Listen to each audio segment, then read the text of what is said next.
Good morning, everyone. I do apologise that we are late, but we've just had a fire alarm in the building. Luckily, it was a false alarm and we can start the meeting. So in opening the meeting, I would like to acknowledge that this meeting of the Statutory Planning Committee is being live streamed, and I welcome everyone that is logged on to view the meeting today. The meeting is being recorded and will be available for viewing via the Commission's website or YouTube following the meeting. I wish to advise observers that committee members may refer to technical devices such as phones and laptops throughout the meeting to assist them in considering the information before them. In opening the meeting, I also acknowledge that we meet today on the traditional lands of the Whadjuk people of our nation and pay our respects to their elders past and present. We have an apology this morning from Commissioner Lakey, who is on leave. Attending the meeting in person, we have myself, Commissioner Cole, Commissioner Adair, Commissioner Brooks, Member Franklin, Member Harmon and Councillor Knight, and attending via Zoom we have Member Moore. So I move to item 1.3, disclosures of interest. On item 3.1, the Dunsborough Town Centre Precinct Structure Plan, disclosure of interest from Member Moore. It's a perceived impartiality interest. Member Moore advises that during her employment as the government architect with the Department of Planning, Lands and Heritage, her office gave advice on the built form provisions and guidelines for the proposed amendment. On item 3.2, Amendment 11 to the Glades Local Structure Plan in Byford, Commissioner Brooks has declared an indirect pecuniary interest. Commissioner Brooks has advised that her employer is currently engaged by the Shire of Serpentine Jarrahdale to provide water management assessment in the Byford District Structure Plan area, including the Glades development. Commissioner Brooks will leave the meeting for that particular item. On item 3.3, the proposed amendments number 45 and 46 to the East Wanneroo Cell 6 Structure Plan number 8, Commissioner Brooks has declared an indirect pecuniary interest. Commissioner Brooks advises that her employer has prepared water management strategies and plans for the proponents' parcel property and Woolworths in East Wanneroo Cell 6, and Commissioner Brooks will leave the meeting for discussion on that item. Item 3.3, the proposed amendment number 45 and 46 to the East Wanneroo Cell 6 Structure Plan number 8, Member Franklin has declared an impartiality interest. Member Franklin advises that she resides in the City of Wanneroo and there may be a perceived impartiality interest in the planning scheme amendments being considered. I have ruled that she may stay in the meeting. On item 4.1, Amendment 191 to the City of Rockingham Local Planning Scheme number 2 for final determination, Member Franklin has declared an indirect pecuniary interest. Member Franklin advised that as the principal of Franklin Planning, she was engaged as a sub-consultant to Hames Charlie as a statutory lead for initial preparation of the amendment. Member Franklin will leave the room for that particular item. On item 3.1, Dunsborough Town Centre Precinct Structure Plan, I have declared a disclosure of representation in that I met with a representative of the Dunsborough Residents in the course of my normal activities as Chairman of the Commission. I was not provided with any additional information that is not available to the committee. On item 3.3, the proposed amendments number 45 and 46 to the East Wanneroo Cell 6 Structure Plan number 8, again, I have declared a disclosure of representation in that I met with a representative of the owners of the Darch Plaza Shopping Centre and their consultants, together with DPLH officers in the course of my normal activities as Chairman of the Commission. I was not provided with any additional information that is not available to the committee this morning. On item 4.2, the City of Melville Local Planning Scheme number 6, Amendment number 15 for final determination, I have declared a disclosure of representation in that I met several times over a number of years with representatives of the owners of a Cardinia Park shopping centre and their consultants, together with DPLH officers, in the course of my normal activities as Chairman of the Commission. I have not been provided with any additional information that is not available to the committee this morning. Are there any other declarations of interest, please? Thank you very much. We move to item 1.4, declaration of due consideration. All members indicate they have read the agenda this morning. Thank you. We move to item 1.4.1, questions from members and responses from DPLH staff. There was a query raised by Commissioner Brooks on item 4.3, the amendment number 23 in the Shire of Gingin. Are you satisfied with the answers to those questions? Yes, thanks. Good, thank you very much. That brings us to item 1.5, the confirmation of the minutes of the meeting on the 10th of July. There have been 2 requests for amendments to the minutes of that meeting. The first one was from Norma De Souza, who presented the item dealing with the landfill and solid waste depot at lot 821 Alexander Drive, Mirrabooka. And Ms. De Souza has requested that the second sentence in her item, which is 2.1 in the minutes, be removed. So that would mean removing the words, Mr. Souza requested the committee consider alternative solutions to completing the landfill, including developing and utilising the space as a parks and recreation reserve in its current form, or levelling and preparing the site to include other uses such as clubhouses, cricket fields and bike trails. We'll move in a second that we adopt minutes at item 2.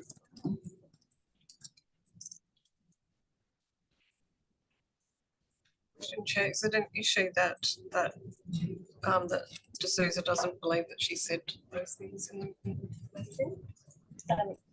Yes, Commissioner Cole. I had a conversation with Mr. Souza yesterday, and we have reviewed the recording.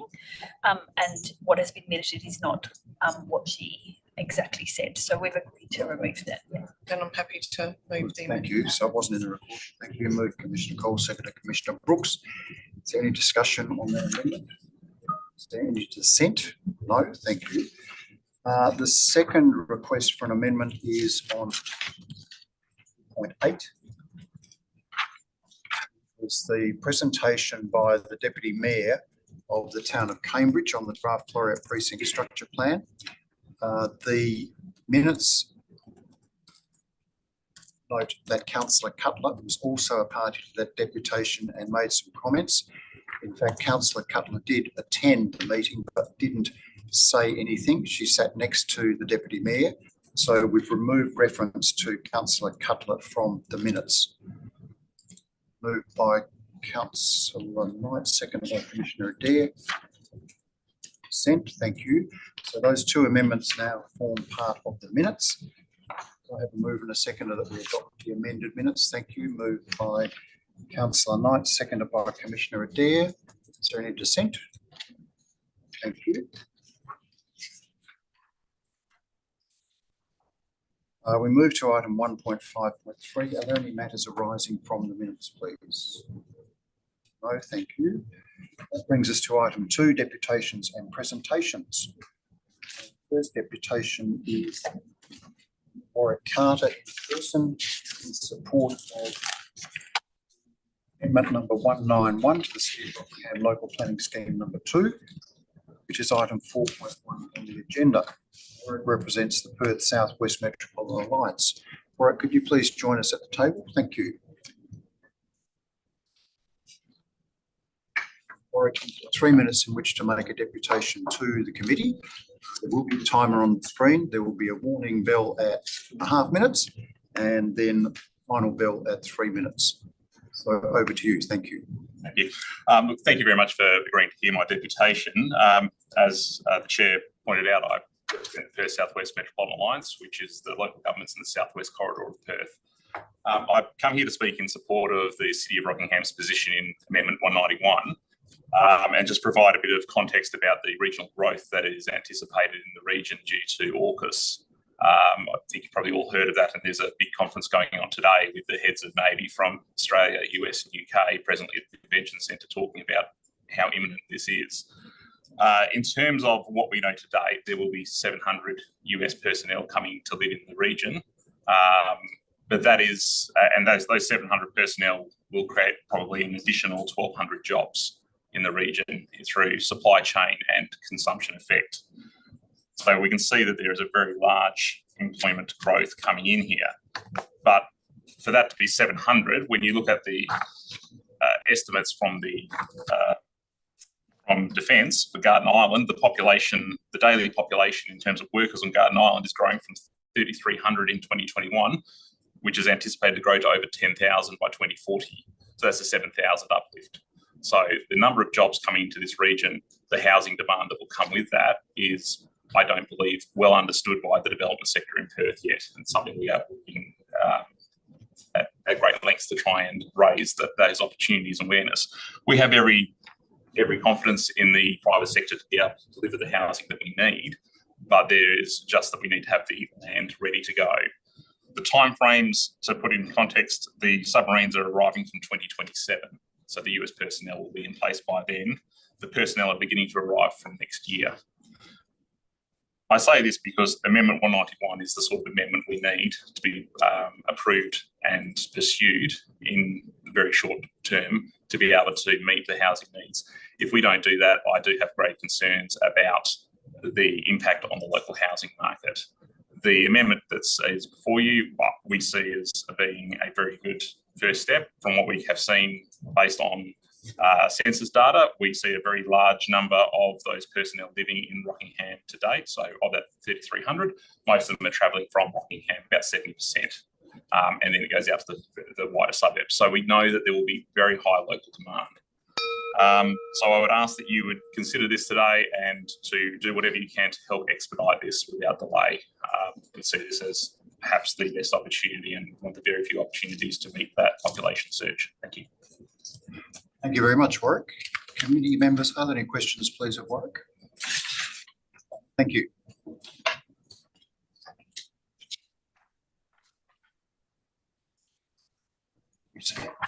Our second deputation is on item 3.1, the Dunsborough Town Centre Precinct Structure Plan for determination this morning, and we're joined by Kyle of the Dunsborough Reference Group.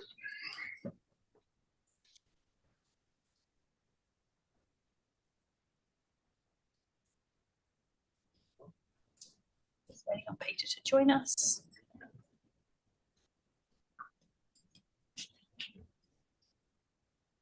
Good morning, Peter.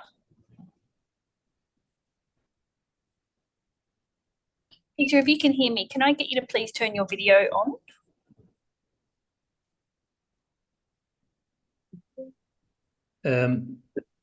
It's on as far as I'm aware. Okay, we are not seeing you. Down the bottom left-hand side of your Zoom screen, is there a join video button? Join as a panelist. Yeah, I've clicked that previously. Yep, that's right, and that's why we can speak. Otherwise, is there a video camera option on your screen? Yes, and it's on. Okay. All right, we may just need to proceed with audio only this morning if you're unable to turn your video on. I'll just try one other thing that might pop up on your screen and ask you to start your video and see whether that is successful. Yes. There we go. That was successful. We can now see you on the screen. Good morning, Peter, and welcome to the Statutory Planning Committee meeting this morning. Good morning. We're here today to address the committee on item 3.1 on the agenda. We do have 3 minutes in order to present to the committee. A timer will appear on the screen which will count down the allocated time, and you will hear 2 alert tones, one with 30 seconds remaining and when your 3 minutes has concluded. So over to you when you're ready. Thank you.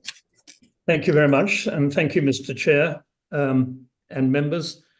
I represent the Dunsborough Reference Group, as you mentioned. It was established with the approval of the City Council to represent the community of Dunsborough in respect of planning issues. We appreciate, of course, in this matter that the Minister has decided the scheme amendment regarding the Dunsborough Town Centre. So our concern, while respecting the R-coding decided by the Minister, is to ensure the PSP produces appropriate guidance for town centre planning. In the main, we support the drafted PSP and the modifications proposed by your officers. But there is one important issue which, in our view, is inadequately dealt with. The recommended modifications to the PSP, your agenda attachment A4, do not include the modifications approved by the Busselton City Council concerning the character of the town of Dunsborough, and no reason is given for those omissions. I draw your attention to agenda attachment A8 at page 163 of your agenda, being the council meeting minutes. In particular, paragraphs 1C, G, and K of the council decision. Each of those paragraphs proposes amendments to the PSP regarding the question of character. In our opinion, element objective 0221 of the R Codes Volume 2 demonstrate the significance of the question of character to decision-making in respect of proposed heights to the buildings. In quotes, development shall be appropriate to the streetscape and desired character of the area. It's therefore, in our view, particularly important that a town centre PSP state the character and desired character of the town when the retention of that character is impacted by issues such as building height. Only in that way, in our view, will decision makers in respect of proposals for buildings in the centre understand the significance of the character of the town centre and require compliance with that element objective. The community of Dunsborough expressed its opinion in very large numbers regarding this issue, and the City Council responded to the community's concern as they requested. In the case of Dunsborough, the unique coastal village character and atmosphere is vitally important, not only to its community, but also to its tourism-dominated economy. It's therefore urged that the committee resolve to authorise and require the city to include in the amended PSP that it submits for approval the modifications to that PSP resolved by the council in paragraphs 1C, G, and K of the minutes of the council meeting. Thank you, Mr. Chair. Thank you very much, Peter. Committee members, are there any questions, please, of Peter following the deputation? No questions. Thank you very much, Peter. Thank you, Dave. Stay and observe the meeting if you wish. Thank you. Thank you. We move to item 2.3, dealing with Amendment 11 to the Glades Local Structure Plan in Byford, which is item 3.2 on the agenda. We are going to be joined in person by Yurko Ostich, Marianne Thornley and Chris Fudge from Main Roads WA to speak in support of the recommendation. Out for this one. Yes, thank you. If you could join us at the table, please. Yurko, you've got a PowerPoint presentation which is now on the screen. So we can advance any slides when you wish. You've got 3 minutes in which to address the committee. So over to you. Thank you. Good morning and thank you. It is only myself, but Marianne and Chris are in attendance also, mainly if there's any further questioning. Purpose of today was to really point out Main Roads is in support of the current technical note 4. We did in fact provide a response dated the 26th of June 2024. That wasn't in the final package, so I did submit that as part of today's deputation. As I say, it really just does reiterate that we are in support. The graphic that you see on screen, and apologies, I haven't got the right bifocal, so I'll have to change glasses. The graphic that you see on screen basically talks to that technical note and those amendments to really spell out what is currently in the report. But if I walk through that very, very quickly, it's closure of Tourmaline Boulevard and no access to the north of Tourmaline Boulevard, or as originally proposed to the south. We did sit with the applicant and go through that in a lot of detail. Simplistically, the reason for that is because the state's about to invest $1 billion in the Tonkin Highway extension, and it is very problematic in terms of efficiency, but more importantly, safety. It cannot operate safely. The alternative is what you've seen on screen there, and also in a technical note number 4, which provides that access point to the south, and then obviously 4-way access and intermodal between north and south, between the residential area and the commercial precinct. I know that is a concern of councils, but in relation to that, and I did see some commentary on, using local roads for local access. Just wanted to point out, just simplistically, on travel time alone, 50 kilometres an hour versus 100 kilometres an hour. If you are to use the local network to access Orton Road itself, you're looking at 3.5 minutes just based on speed. If you are to use the Tonkin Highway once it is built, it is 1.5 minutes, notwithstanding delay that might be caused at interchanges or delay that might be caused at local infrastructure such as roundabouts, stop signs or give way signs.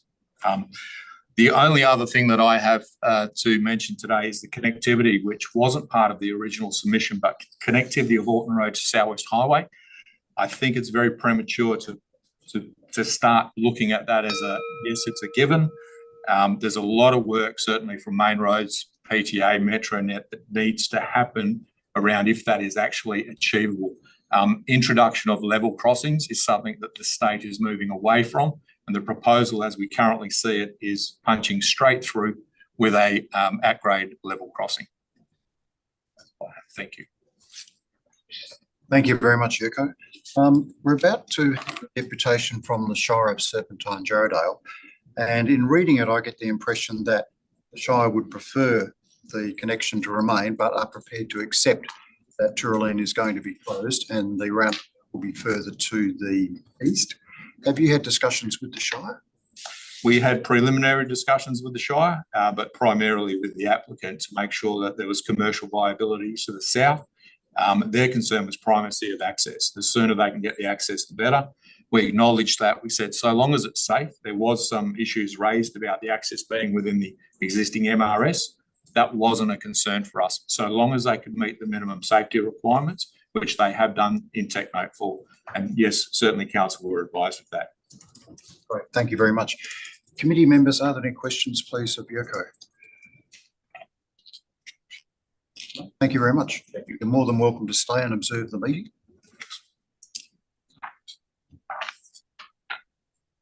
Next deputation is from Andrew Trosick of the Shire of Serpentine Jarrahdale on the same issue, item 3.2.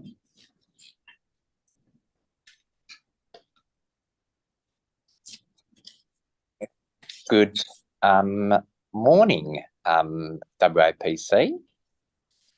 Yes, PC, Andrew. SPC, sorry. My error, and thank you for promoting me just as a panelist there. I have been listening in the background, so thank you for letting me hear the presentation from Main Roads.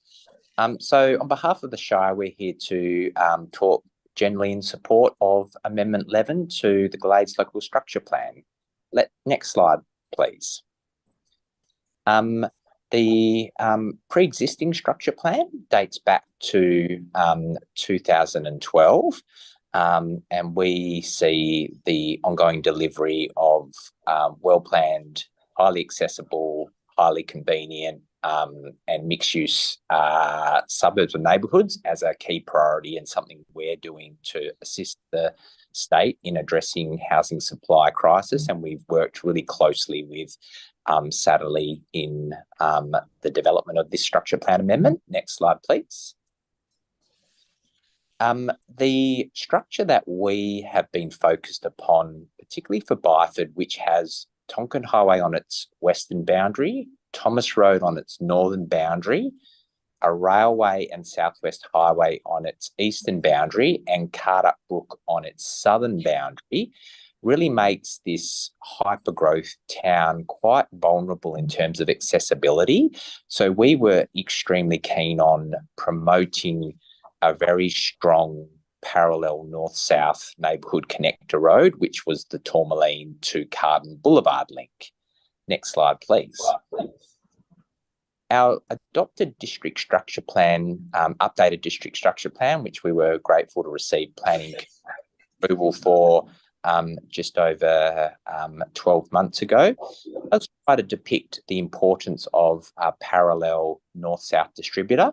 We are extremely focused on trying to protect the importance of a state freight highway from being utilised for local accessibility runs. So the last thing we want to promote is people who are wanting to move from the south of Byford to the north of Byford in terms of accessibility, jumping on the Tonkin, then jumping off the Tonkin. We note that the road in question has a roundabout at the northern end at Thomas Road, and we saw a roundabout at the southern end with Tonkin Highway as a convenient and appropriate and an effective and a safe way of washing off particularly the speed of vehicles exiting off the highway and entering into it. Next slide, please. So the Tourmaline Boulevard accessibility is part of a broader district plan, which we say provides for effective response to the road conditions. Next slide, please. Whilst our preference is for the Tourmaline access, if the Commission and the applicant and the main roads are generally supportive of a revised plan, acceptable, but we would ask that we just reflect on the structure of the district plan and what advantage that could bring in terms of helping protect the highway from being utilised for local trip. And thank you for the opportunity to present. Thank you very much, Andrew. Committee members, are there any questions, please, of Andrew? No, thank you. You're welcome. You're more than welcome to stay and observe the meeting. Thank you very much, Mr. Chairman. Thank you. We move to item 3.3. No, sorry. On the wrong page. Item 2.5. And we're going to be joined by Catherine Shirley from Taylor Burrell Barnett on the same matter, Amendment 11 to the Glades Local Structure Plan, which is item 3.2 on the agenda.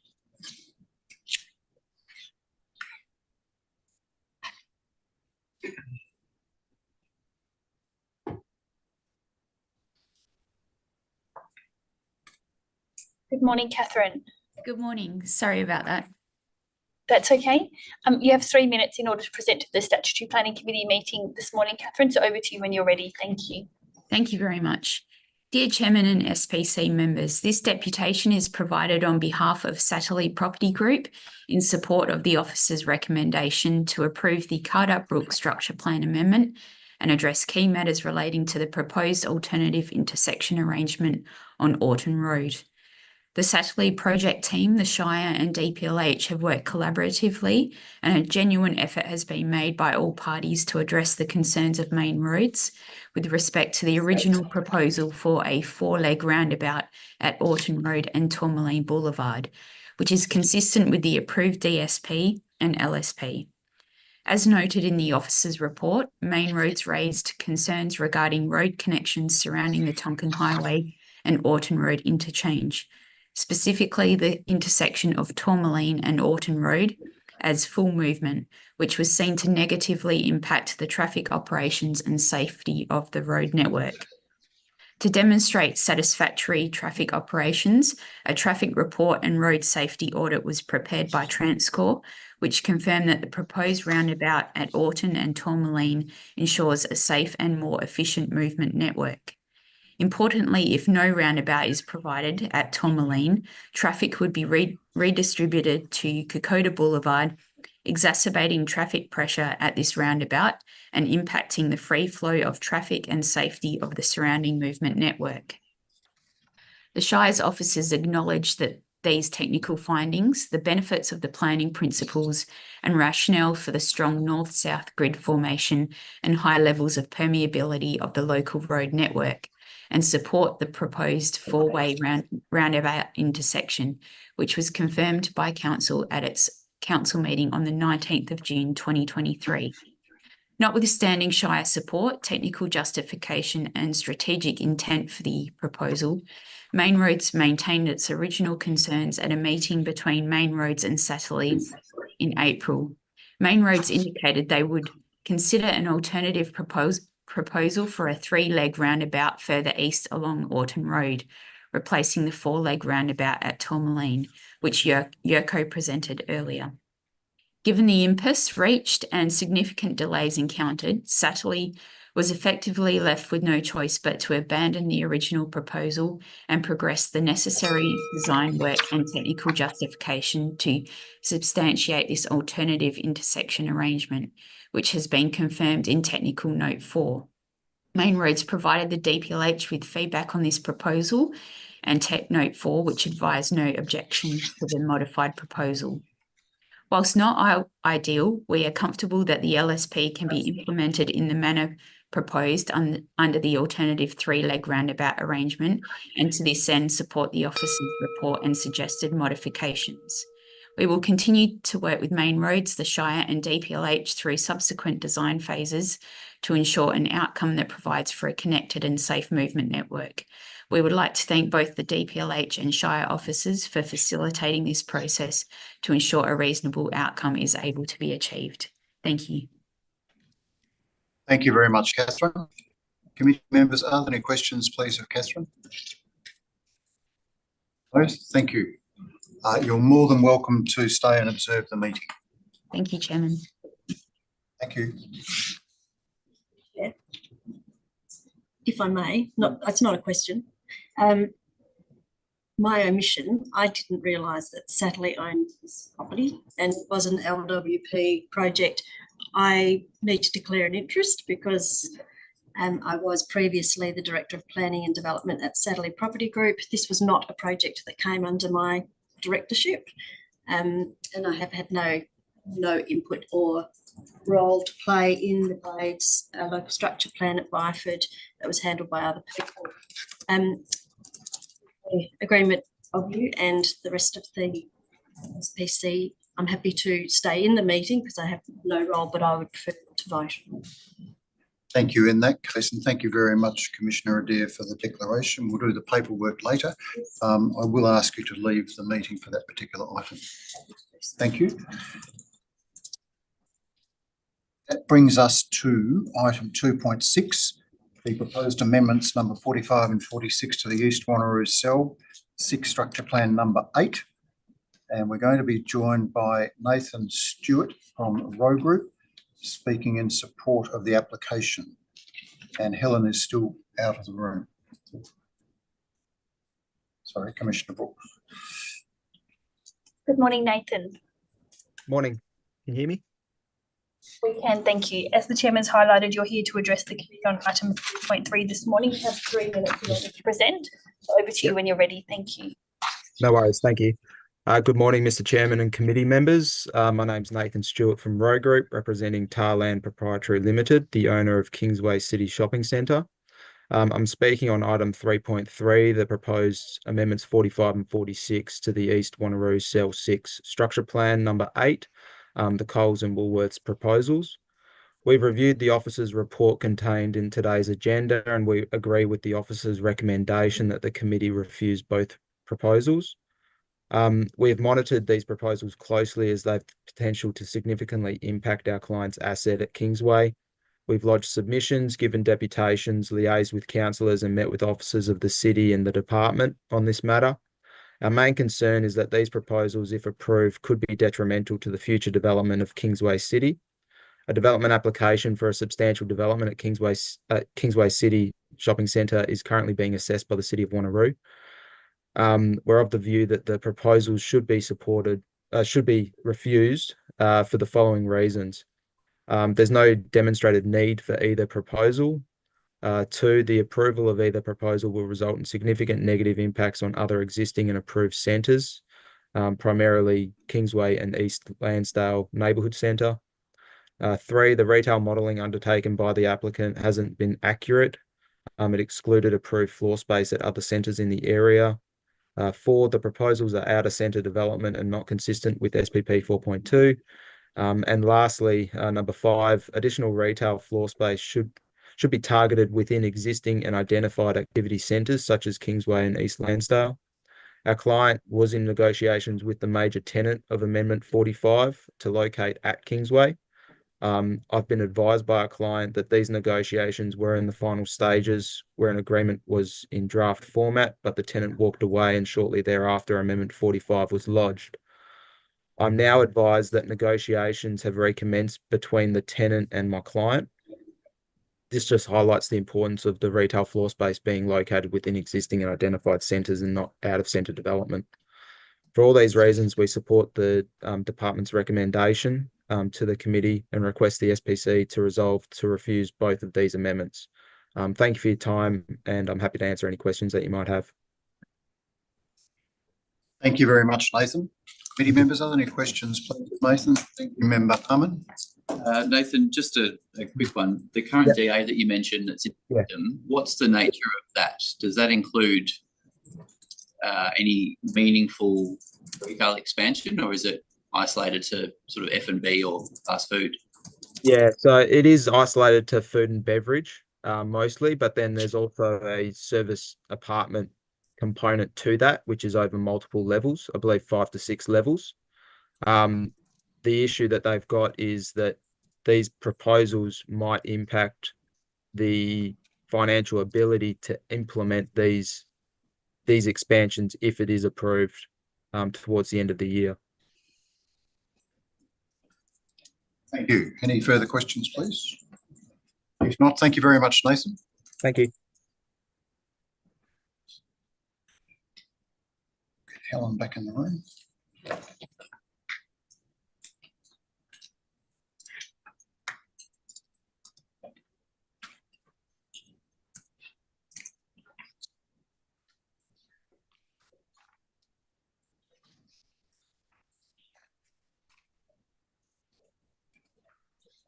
We'll move to item 2.7 and a deputation on item 4.2, the City of Melville Local Planning Scheme number 6, amendment number 15.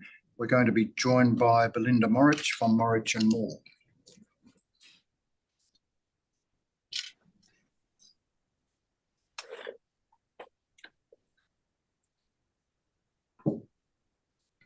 Morning, Belinda. Good morning. Just bringing up your presentation now. As with previous deputations, you have 3 minutes in order to present to the committee this morning. So over to you when you're ready. Thank you. Oh, thank you very much. And thank you, Chairman, Deputy Chair, councillors of the WAPC and members of the SPC. I act for the owners of Strata Plan 15353, being the Cardinia Square Shopping Centre. Cardinia Square is adjacent to the Cardinia Park Shopping Centre. And if I could just get you to turn the next page. Yes, so this provides some context in terms of the location of my client's property, which is to the right of that page and bounded in red. If I could have the next slide, please. Yes, thank you. Now, a development approval has been granted over the neighbouring property. You can see the extension proposed for that site. Now, in relation to the amendment, we are somewhat boxing at shadows because we haven't had the benefit of being provided with any further iteration of Amendment 15 since it was advertised. However, on the basis that the requirements in that amendment have not changed, we make this submission to strongly object to the removal of my client's property rights in the form of 2 easements and a restrictive covenant. Could I have the next slide, please? Thank you. First, turning to the extinguishment of the easements, Amendment 15 proposes the extinguishment of 2 easements, one being what is considered or called the Main Street easement, which runs north-south, and another easement at the rear of the Cardinia Park Shopping Centre that runs east-west. And I've put copies of or screenshots of those easement plans from the actual easements there to identify where they are. We understand why the Main Street easement is to be turned into a road. Our biggest concern in relation to that Main Street is the sequencing of events.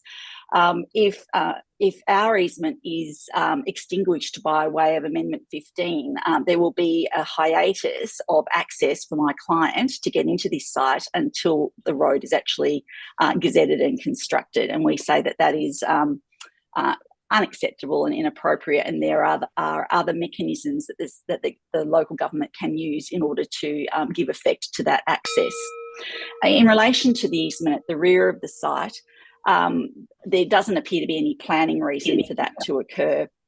And we say, given it's not impacting on any other planning matter, that it's inappropriate for a planning scheme to make that amendment.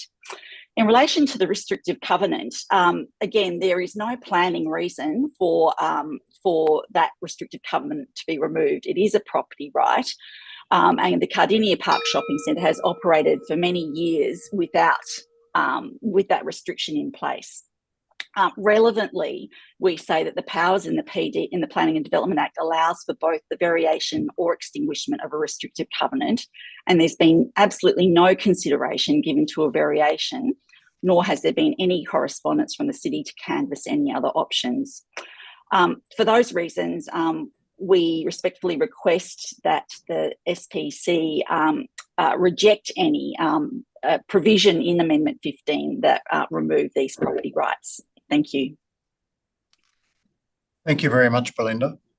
Committee members, are there any questions, please, of Belinda following the deputation? There are no questions, so thank you, Belinda. Thank you.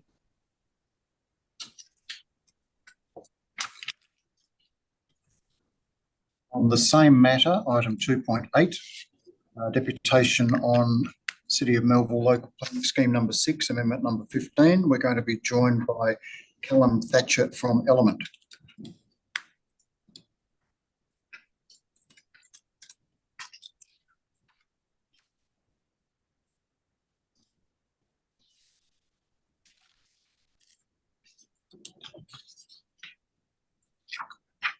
Good morning, Mr. Chairman and committee members. Hope you can all hear me. Yes, we can. Thanks, Callum. Thank you. No worries. Thank you for the opportunity to present this morning. I'm speaking on behalf of Dado Holdings, the landowner of Cardinia Park Shopping Centre. I'm pleased to have the opportunity to present today following an extensive strategic planning process to unite the Cardinia District Centre and bring the District Centre into conformity with State Planning Policy 4.2. The scheme amendment before you today is an essential piece of the puzzle to complete the redevelopment of Cardinia Park Shopping Centre. By way of background, Dado Holdings successfully secured approval in 2021 for an $80 million redevelopment of the Cardinia District Centre. Since this time, two stages of construction have commenced, whilst amendments to the planning framework have been progressed. The scheme amendment, in summary, is seeking two key objectives. The first is to resolve historical easements and a covenant, which are severe impediments to the progression of the Cardinia Park Shopping Centre redevelopment, and also prevent the unification of the two primary district centre landholdings. Secondly, upcode the surrounding residential catchment to meet dwelling per hectare targets in accordance with the Cardinia Activity Centre Plan and SPP 4.2. I'd like to firstly discuss the extinguishment of the liquor covenant. The liquor covenant is a historical mechanism which was originally imposed for the sole purpose of preventing economic competition when the Cardinia District Centre was first subdivided. It was originally contemplated for a brewery, which never proceeded. The restriction on the sale of liquor has impacted the ability to secure restaurant, tavern, small bar land uses, which are contemplated as part of the next stage of Cardinia as a way to further activate the site. This is directly at odds with the census zoning, which permits these land uses and furthermore restricts the district centre from fulfilling a clear community need. The scheme amendment also seeks to extinguish two historical easements. The first relates to the service lane, which runs in the east-west direction behind the centre, and the second relates to the central access road. Both of these easements are considered no longer required, with the service lane easement being severed from the original lot it was intended to service. The central access road, or Main Street, is contemplated as part of the activity centre plan to be widened and accommodate alfresco dining, landscaping and awnings, all of which are currently not permitted under the current easement. It is noted a new easement to the benefit of the City of Melville has been submitted with Landgate to maintain public access over the Main Street. Finally, the scheme amendment will seek to upgrade properties within a 400-metre walkable catchment. Currently, the district centre is severely behind in meeting its density targets, with 9.4 dwellings per hectare currently provided. The uplift in density surrounding the district centre will immensely benefit the sustainability and growth of the Cardinia District Centre. Thank you for your time. Thank you very much, Callum. What is the timing of the commencement of construction of the shopping centre? Obviously, it's dependent upon the removal of the covenant, but there's also concern regarding the easements. If they are removed, then access could be denied to the adjoining shopping centre. Yeah, thank you for your question. So the Cardinia, construction's commencing currently, so they're currently in stage 2, which is further to the west of the other landholding. That was a clear concern that was raised at the time, which is why we've progressed with a new easement to apply over the main street to maintain that public access. So it's intended that main street to always be made accessible, and that's why that burden's been given to, or now that maintenance has been given to Melville to maintain that public access. Thank you very much. Committee members, are there any questions, please, of Callum? No, thank you very much, Callum. We move to item 2.9.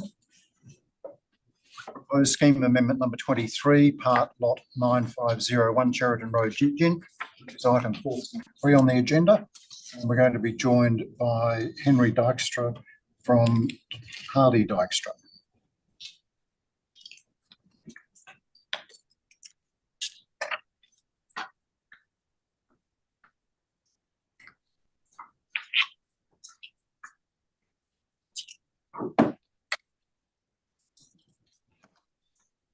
Good morning, Henry. I'll just need you to unmute, please, Henry. There we go. Good morning. We're on. Yes, welcome to the Statutory Planning Committee. As the Chairman's indicated, you're here to address the committee on item 4.3 on their agenda. You do have 3 minutes to present. So over to you when you're ready. Thank you. Okay, good morning, Chairman and members. Thank you for allowing me to present on this item. I'm representing the landowner of lot 9501 Sheridan Road in Gin. And I just wanted to really just summarise the main points of justification for progressing with this scheme amendment.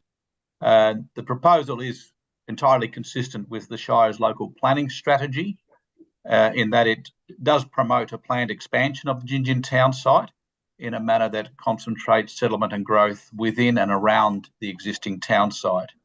It also is consistent with the local planning strategy because it provides for limited rural living development adjacent to the periphery of the urban expansion area of the town site without compromising the primary production in rural areas. It's illustrated on the local planning strategy map as an area that is suited for consideration for rural residential, and it also satisfies the various considerations listed within the local planning strategy to the matters for which to have regard when considering rural living development. The proposal is consistent with the Gin town site and rural surrounds structure plan, and specifically in that the land sits adjacent to the periphery of the planned town site expansion, and it's further identified as rural living in the local planning strategy map. Now, although the Shire councillors have not recommended this proposal, the Shire planning manager did recommend initiation of this scheme amendment, and in her report to the council, she indicated from a strategic planning viewpoint, the proposal demonstrated an ability to achieve the objectives of rural living development and of the local planning framework, and also that the lot sizes were currently in short supply in such close proximity to the town. The planning manager also noted that the location of the lots under the proposal capitalise on the existing services and infrastructure within the Gin town site, with the larger 2-hectare lots providing a good interface and transition to the general rural land to the north. The scheme amendment has demonstrated consistency with the policy objectives of SPP 2.5, specifically clause 5.3, and also the policy objectives outlined in table 2 of that policy. The proposals also demonstrated compliance with State Planning Policy 3, Urban Growth and Settlement, and complies with the Government Sewerage Policy. In summary, members, Chairman, the proposal is consistent with the strategic planning framework for the subject site as set out in the local planning strategy, local planning framework, and it also satisfies the state planning objectives and as such represents orderly planning for the Gin town site and surrounds. Thank you very much for allowing me to speak this morning. Thank you very much, Henry. Committee members, are there any questions, please, of Henry following the deputation? Thank you very much, Henry. No questions. Thank you. We move to item 2.10 on the same matter. We're going to be joined by Regan Cake from Dynamic Planning, speaking against the recommendation.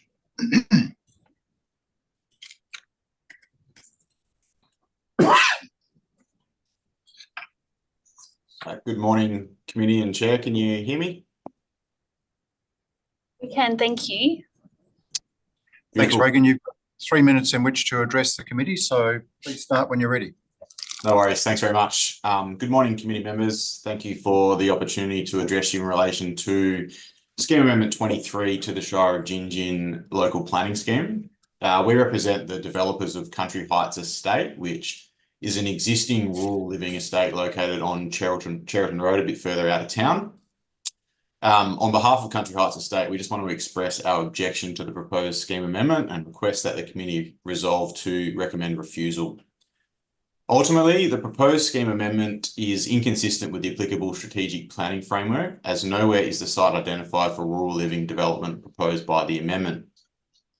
Both the Shire of Gin local planning strategy and the Gin town site rural surround structure plan note that the subject property should be retained for agricultural purposes and not utilised for rural living. As a result, approval of the amendment would undermine the Shire's strategic planning framework and establish an undesirable precedence whereby unplanned expansion of the rural living zone could occur at the expense of existing planned rural living zone land like Country Heights Estate. Instead, the amendment should be refused and priority given to the implementation of these existing planned rural living estates within and around the Gin town site. This position and view has been echoed by the local community, the Shire of Gin councillors and Element, who were appointed by the Shire to undertake an independent assessment of the amendment. As such, we hope the committee shares a similar view. Thank you. Thank you very much, Regan. Committee members, are there any questions, please, of Regan? No questions, so thank you for the deputation, Regan. Move to item 2.11 on the same matter. And we're going to be joined by Murray Castleton from Element, speaking against the recommendation on behalf of the Shire of Gin.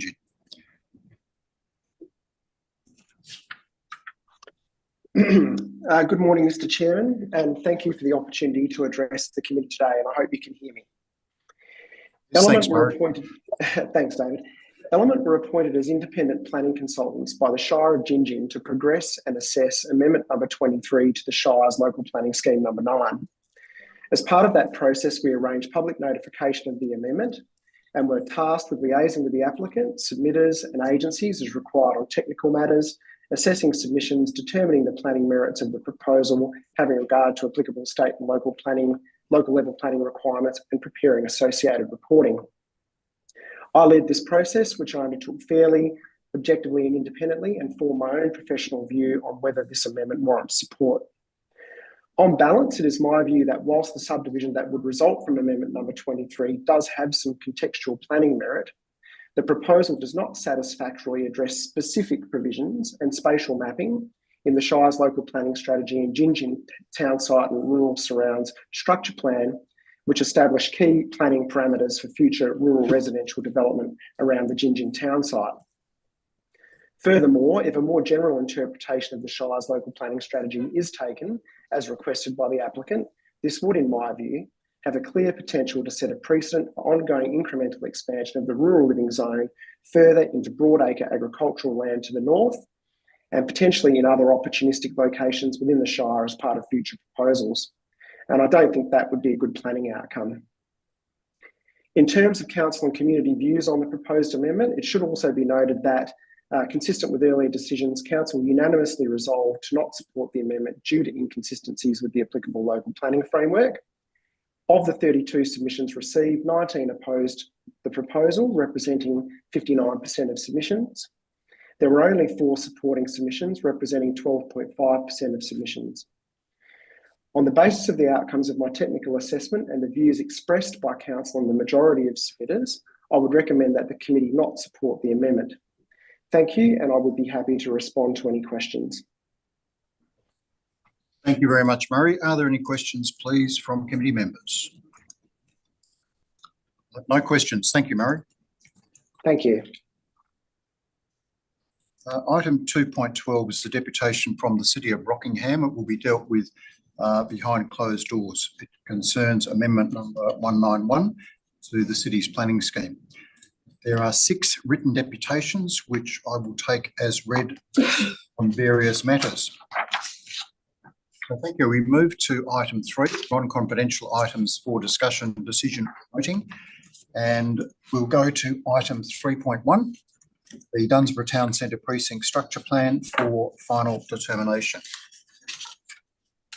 Joined by Kate, Mark and Martin. Kate and Martin are in the room, so will join us at the table. And Mark will join us. Mark will join us over Zoom.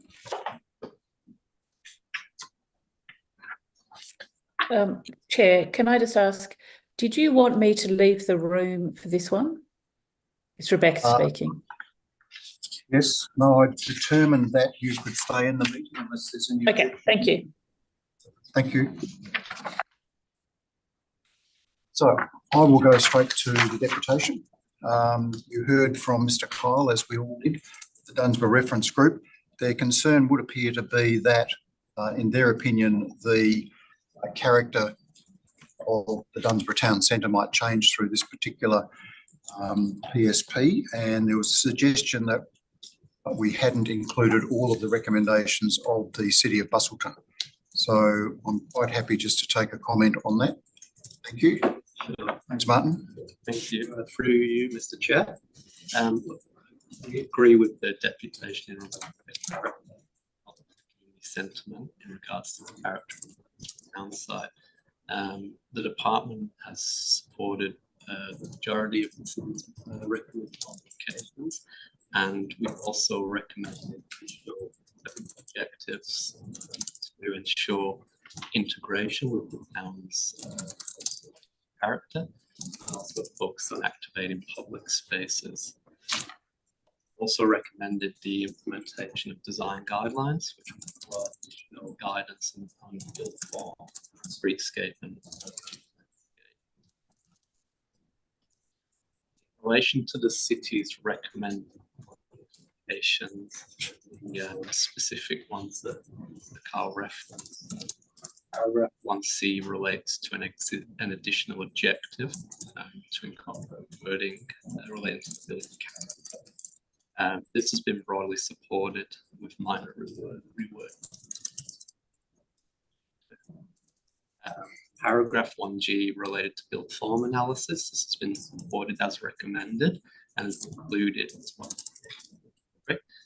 And paragraph 1K relates to minor changes to the Part 2 vision section.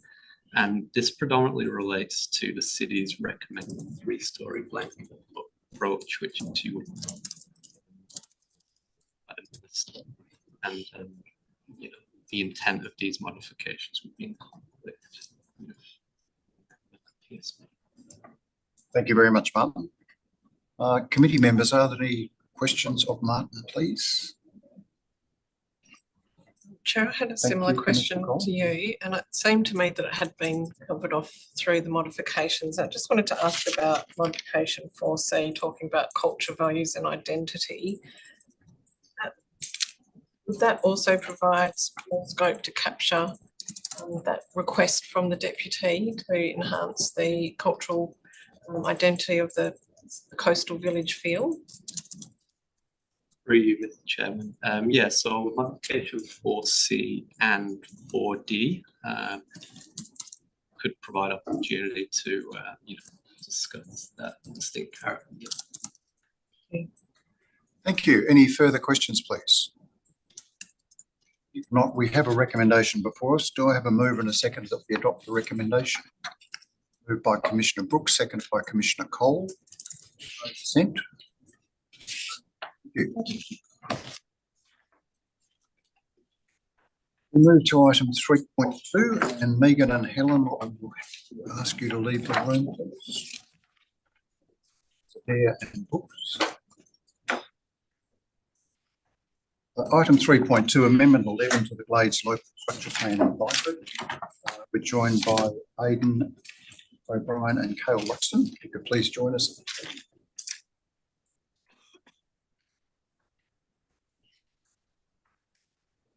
Thank you, gentlemen. We had 3 deputations on this particular matter.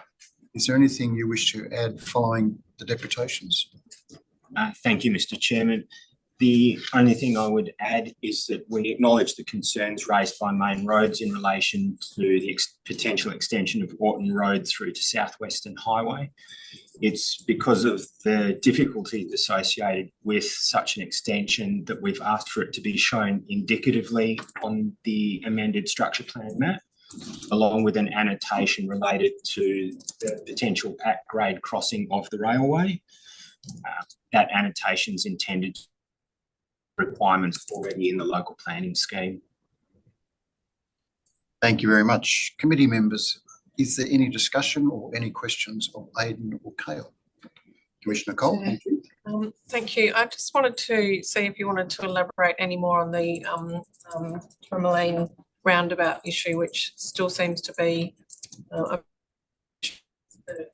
Shire of Serpentine Jarrahdale in relation to how that will impact north-south connectivity, and whether you had any further commentary in relation to that local north-south connectivity issue. Through the chairman, thank you for the question. The connection further to the east at Kokoda will adequately serve the area. Having the roundabout in the originally proposed location at Tourmaline is likely to have some impact on the function of the Orton interchange on Tonkin Highway. To avoid that situation and protect the function of the interchange and the extension of the highway, best to support Main Roads in the negotiated outcome and to have the roundabout moved to the east. Thank you, and I would agree. I think Main Roads has made that safety issue very really clear today. So, thank you. Thank you very much. Thank you, Member Franklin. Yeah, I'd just like to put a question to the chair about the consequential impacts that the treatment of the road on the other road hierarchy. Now that what consideration will be given to that need to be reflected in the amendments to the structure plan in regard to higher treatment and width of roads and stuff. Through the chairman, the road hierarchy shown in the structure plan already identifies Kokoda as a higher order connector road. For that reason, we don't need to make other amendments to the structure plan to upgraded or identified as a higher order connector. Thank you. Any further questions? If not, we have a recommendation before us. Do I have a move and a second of the recommendation, please? By Commissioner Cole, seconded by Councillor Knight. No dissent. Thank you. That stays out. Thank you, gentlemen. Just wait for Commissioner Adair to read points.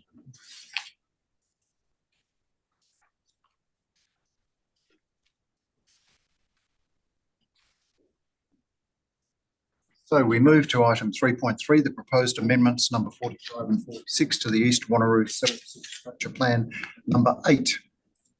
And we're joined by Robert Rogers and Mitchell Bisbee.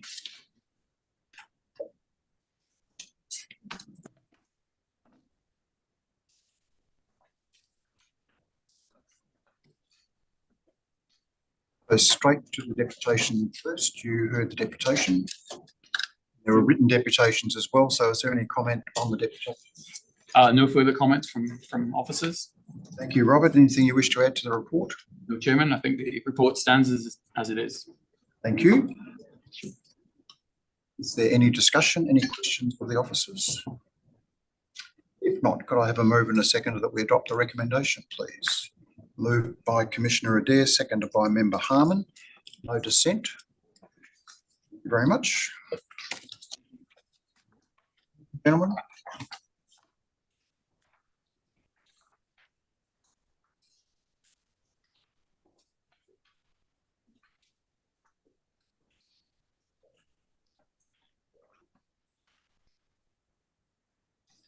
Thank you. The Statutory Planning Committee will now move to the consideration of confidential items for discussion, decision or noting. And in doing so, I seek a mover and a seconder to resolve pursuant to Regulation 27 of the Planning and Development West Australian Planning Commission Regulations 2024 that the meeting be closed to members of the public. Moved by Councillor Knight, seconded by Member Franklin. No dissent. Thank you very much. But I think first